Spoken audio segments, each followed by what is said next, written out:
In the grand theater of human existence, where every interaction is a performance and every glance a judgment, have you ever paused to consider why some men are dismissed before they speak, while others command reverence the moment they appear?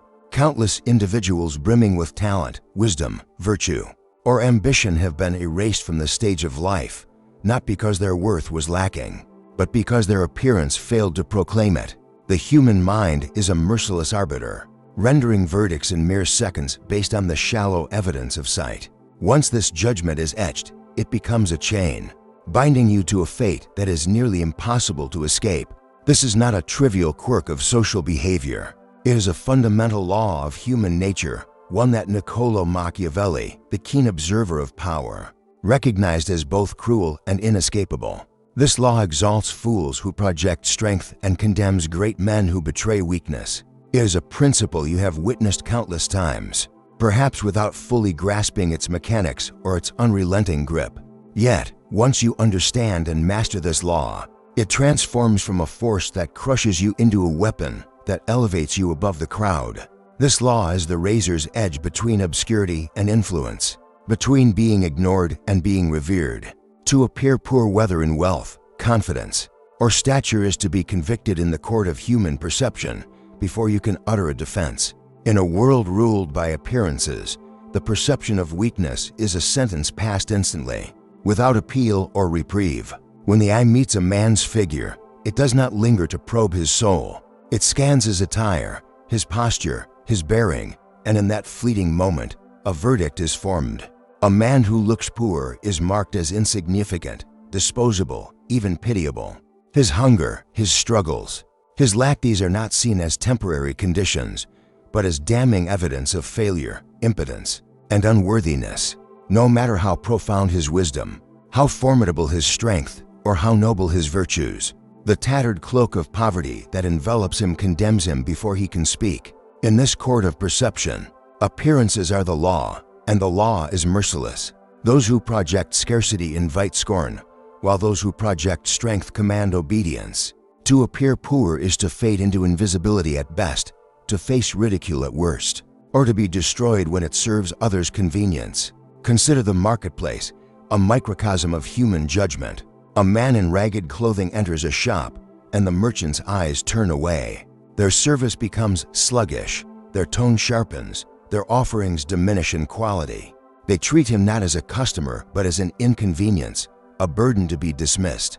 Now picture another man entering the same shop, dressed in finely tailored garments, carrying himself with poise, adorned with subtle but unmistakable signs of wealth: a polished watch, a crisp collar, a confident stride. Suddenly, the merchants are all attention. Their words drip with courtesy, their hands eager to serve, their best goods laid before him. The products on the shelves remain unchanged, and the coins in each man's purse may weigh the same. But appearance alone dictates the respect they command. This dynamic is magnified in the arenas of power, where the stakes are higher and the judgments swifter. A man who neglects his appearance, who fails to signal wealth or authority, finds doors barred, allies scarce, and enemies emboldened. His perceived poverty brands him as prey, vulnerable to exploitation or betrayal. Power does not bow to truth. It kneels before image. Truth is slow, requiring time, scrutiny, and reason to persuade. An image, however, strikes like lightning, bypassing the mind's defenses and lodging itself in the psyche before it can be questioned. A man who looks poor is politically dead before he can act, his ambitions buried beneath the weight of first impressions. History is littered with the forgotten advisors whose counsel was sound, but ignored because their garments were shabby. Scholars whose brilliance was drowned in ridicule because they lacked the polish of wealth. Warriors whose courage was overlooked because their armor did not gleam. These men were not defeated by the weakness of their ideas or the poverty of their spirits, but by their failure to clothe their worth in the armor of power. Meanwhile, lesser men, draped in splendor, were hailed as geniuses, celebrated as leaders, and entrusted with authority they did not earn. The crowd, like a herd driven by instinct, follows symbols, not substance. To appear poor is to let your wisdom rot unheard, your virtues go unnoticed, your ambitions dissolve into mockery. To appear rich, even if your purse is empty, is to have your lies taken as gospel, your flaws excused as quirks, your silence mistaken for profundity. This is the brutal geometry of human perception, a law as old as society itself. It is better to project greatness, even falsely, than to reveal poverty, however honest. To walk the world without the mask of wealth is to invite humiliation, to become a cautionary tale for others to avoid.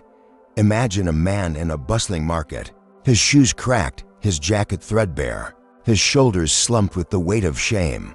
As he passes, the crowd does not see a man but a warning, a living embodiment of failure. Whispers follow him. This is what defeat looks like. He becomes a specter, a reminder of what others fear becoming. His presence frightens the ambitious and comforts the cruel, for in him they see a justification for their disdain. Now picture another man, no wealthier in coin, yet clad in clean, well-fitted attire, standing tall, his gaze steady and unyielding. The world bends differently around him. Traders lower their prices, passers-by soften their voices, guards step aside. Both men may share the same poverty, but one has mastered its disguise, and in that disguise lies his power. Men do not obey facts, they obey symbols. Appearances enslave them more than reality ever could. Poverty, in this sense, is not merely the absence of wealth, it is the presence of perceived weakness. And weakness is blood in the water, drawing predators near. To display it openly is to invite betrayal, insult, dismissal, even robbery. A man who looks poor finds his voice carries no weight, his warnings ignored, his ambitions mocked. But the man who cloaks his poverty, who wears the armor of wealth even when it is hollow, causes predators to hesitate. They see the signs of strength, a pressed suit, a confident stride, a firm handshake, and mistake them for reality. They restrain their attacks, wary of unseen power. In this way, power begins with perception, and perception alone can hold the wolves at bay until true strength can be forged. This law governs every sphere of life, from the battlefield to the boardroom, from the royal court to the village square. Consider a general leading his troops into war. If his soldiers march in ragged uniforms, their banners tattered, their discipline faltering, they signal defeat before the first clash of swords. Their enemies grow bold, their allies waver, and their own morale crumbles under the weight of perceived inferiority. Victory, however, begins with spectacle, the gleam of polished armor, the precision of formation, the banners raised high against the sky. These are not mere displays. They are weapons sharper than steel, striking the mind before the body. A man is conquered when he believes he faces a superior force, and so it is in life. To look poor is to signal that you are already vanquished, inviting others to strip you of what little you have without guilt. Weakness excuses cruelty, while strength demands respect. Do not be seduced by tales of humility's virtue. The world does not reward modesty when it comes from the lowly. It despises it. The priest may preach humility from his pulpit, but observe how he bows deeper to the wealthy congregant, how his eyes linger on the gold in the offering plate. The ruler may speak of equality, but he dines only with those whose garments gleam with opulence. The scholar may write treatises on the nobility of poverty, but he dreams of the velvet chair in the palace, the weight of a prestigious title. Men worship appearances because appearances govern their fears and desires. To look poor is to be treated as poor. To look powerful is to be treated as powerful. Reputation is your armor, and without it, you are defenseless, exposed to the arrows of disdain and the swords of betrayal. Even the smallest details, your posture, the firmness of your handshake, the steadiness of your voice betray or protect you. A man who slouches, whose voice wavers, whose eyes dart nervously, is judged unworthy in an instant. But the same man, if he stands tall, speaks with authority, and meets the world with a steady gaze, can fool the crowd into believing he is a lord. And if the crowd believes it long enough, the world rearranges itself to make it true. Perception shapes reality more than reality shapes perception. Your enemies will not strike when you appear strong, but they will pounce the moment you look weak. Nations are invaded, merchants cheated, and lovers betrayed not because of true weakness, but because of its appearance. To look poor is to walk with your back exposed, inviting the knife. This is why you must live as an actor, cloaking hunger behind confidence. desperation behind ceremony, doubt behind certainty. It is not deception, it is survival. The world does not reward naked truth, it rewards the illusion of strength. A farmer toiling honestly in his field is treated as dirt until he dresses as a master. A thinker with profound insights is silenced until he speaks as though he owns a throne. A soldier with courage is overlooked until his armor shines. The mask must precede the man, and when worn long enough, the mask becomes the man. The illusion becomes reality. But those who refuse the mask remain forever outside the theater of life, shouting to an audience that will never hear them. The cruelty of this law lies in its permanence. Once you appear poor, the stain clings to you like rust, corroding your reputation. Even if fortune later blesses you with wealth, whispers will follow. He was once nothing. Those whispers erode respect, wearing it down like water on stone. A prince who hides his humble origins may be admired as enigmatic, a figure of mystery and strength, but one who reveals them will be haunted by them, no matter how high he climbs. His past poverty becomes a ghost that shadows every achievement, a reminder others use to diminish him. The lesson is clear: never let the world see you fall below the dignity of wealth. Better to starve in silence than to let others watch you eat scraps. This law operates in every interaction, from the grandest halls to the humblest streets. Crowds part for the man dressed in elegance, his presence commanding space and attention. They close in on the ragged as though he carries a plague, their disdain a barrier that isolates him. Silence falls when the adorned speak, their words carrying weight not for their truth but for their delivery. The poor man's words, no matter how wise, vanish like smoke in the wind. This is not vanity, it is survival. To look poor is to be seen as impotent, exploitable, unworthy. To look rich is to be approached with caution, treated with reverence, assumed to possess hidden power. The underestimated man is stripped of allies, ignored in councils, dismissed in courts. His enemies waste no time destroying him, for he is not worth the effort. He decays in obscurity, the slowest and coldest death of all. Rulers understand this instinctively. They invest in splendor not for comfort, but for command.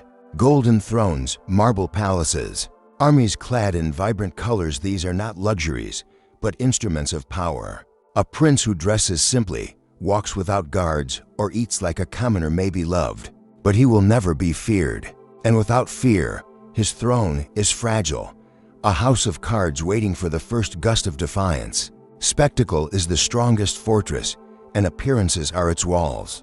Consider the Roman emperors, who draped themselves in purple to signify divine authority, or the Renaissance princes, who commissioned grand palaces not to live more comfortably, but to awe their subjects into submission. These were not acts of vanity, but of strategy, for the image of power is power itself. In private life, too, the trappings of wealth shield you like armor. To discard them is to step naked into a battlefield, vulnerable to every strike. Honesty about your poverty may seem noble, a badge of authenticity in a world of pretense, but it is a weak currency in the marketplace of power. Merchants do not lend to honesty.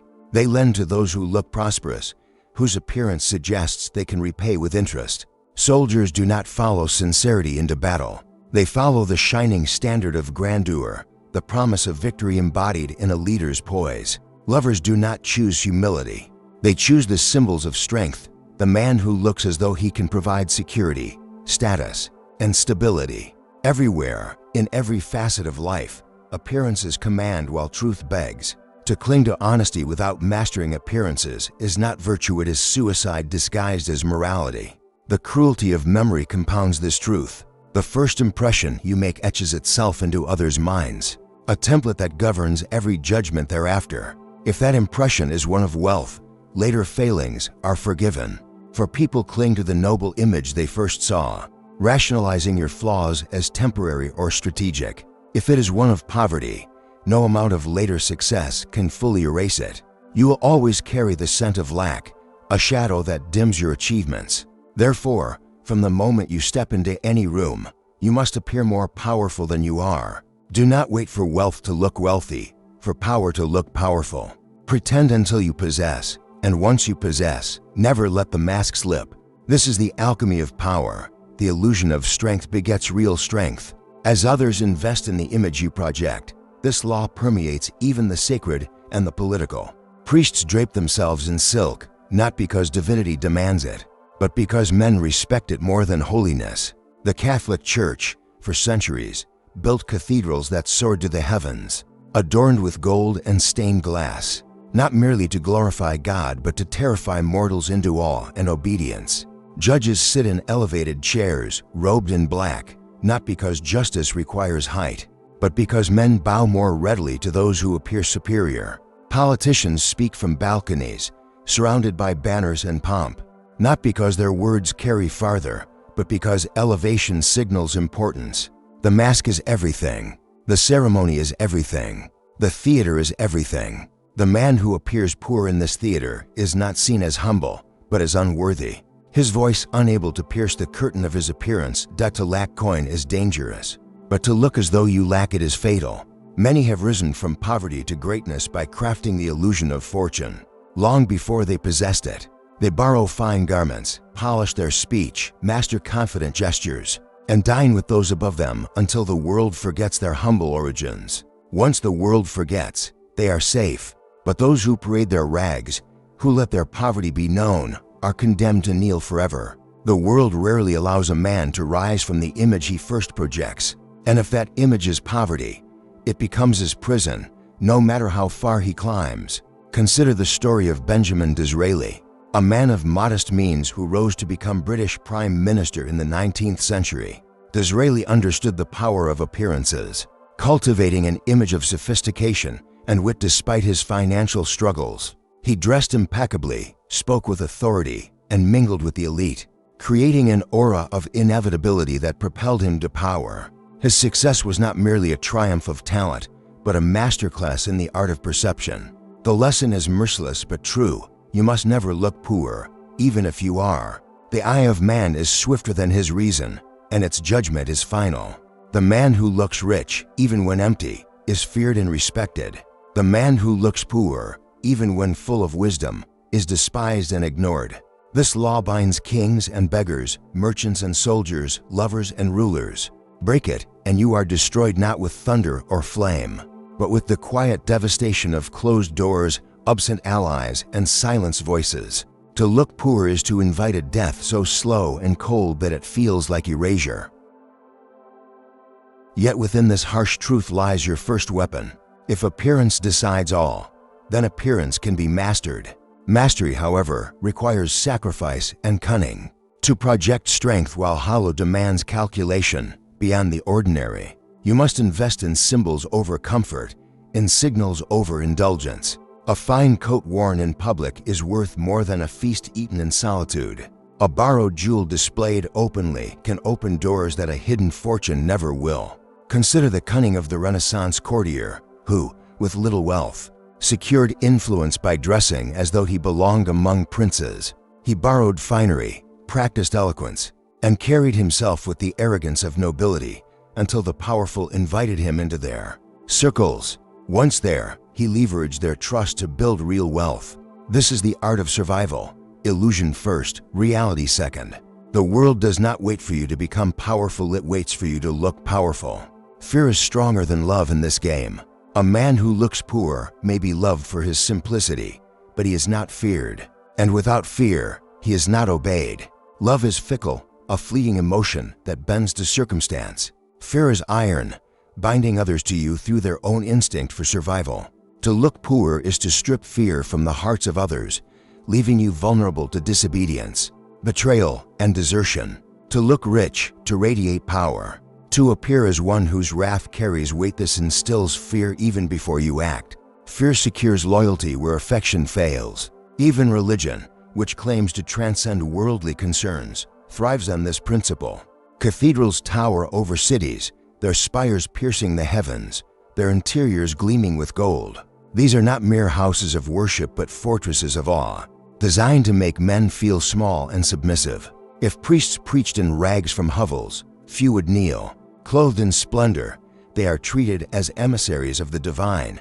This law extends to inheritance, to love, to war, to every human endeavor. A father may leave his son a fortune, But if the son squanders his appearance, the wealth will wither. Creditors swarm, allies vanish, enemies sharpen their teeth the moment his dignity decays. Wise heirs maintain splendor at all costs, knowing that the illusion of wealth is a currency more precious than gold. In love, a man who looks poor may be praised for his heart, but he will rarely be chosen. Women seek security, and security is first seen in Symbol's clean lines, confident speech, the air of a man who holds the world in his palm. In war, a general whose troops look ragged signals defeat before the battle begins, but one who invests in spectacle-polished armor, vibrant banners. Disciplined ranks wins the mind of the enemy before swords are drawn. The cruelty of this law lies in its self-perpetuating cycle. To look poor is to be denied opportunity, and without opportunity, you cannot rise. Without rising, you cannot alter your appearance, and so the prison of perception locks you in. But those who break the cycle understand that the mask precedes the man. They rent fine chambers they cannot afford, not for comfort, but to be seen differently. They eat meager meals in private so they may feast in public with borrowed splendor. They polish every gesture, every word, every garment until the illusion becomes so perfect that even the powerful are deceived. And once deceived, the powerful grant them real wealth, real alliances, real authority. In this way, the illusion creates reality. They look rich first, they become rich after. This is the secret few grasp. You cannot wait for fortune to dress you in its robes. You must dress as though fortune has already chosen you, and only then will she be seduced into doing so. The world bows to masks, not to faces. Give it the mask of power, and it will obey. Show it the naked truth of your poverty, and it will spit on you. There is no justice in this, only necessity. And necessity demands that you never, under any condition, look poor. For the man who looks poor has already lost, while the man who masters the illusion of wealth, even if borrowed, has already won. Will you dare to wear the mask until it becomes your face? Will you sacrifice comfort to command respect, starve privately to feast publicly on power? The world does not forgive weakness once it has been seen. Cloak your poverty, mask your doubt, and wield the illusion of wealth as your armor. For in the theater of life, the crowd bows only to the mask, not the man beneath it. Declare your resolve, I will never look poor. Let the world see you as a master, and it will bend to your will.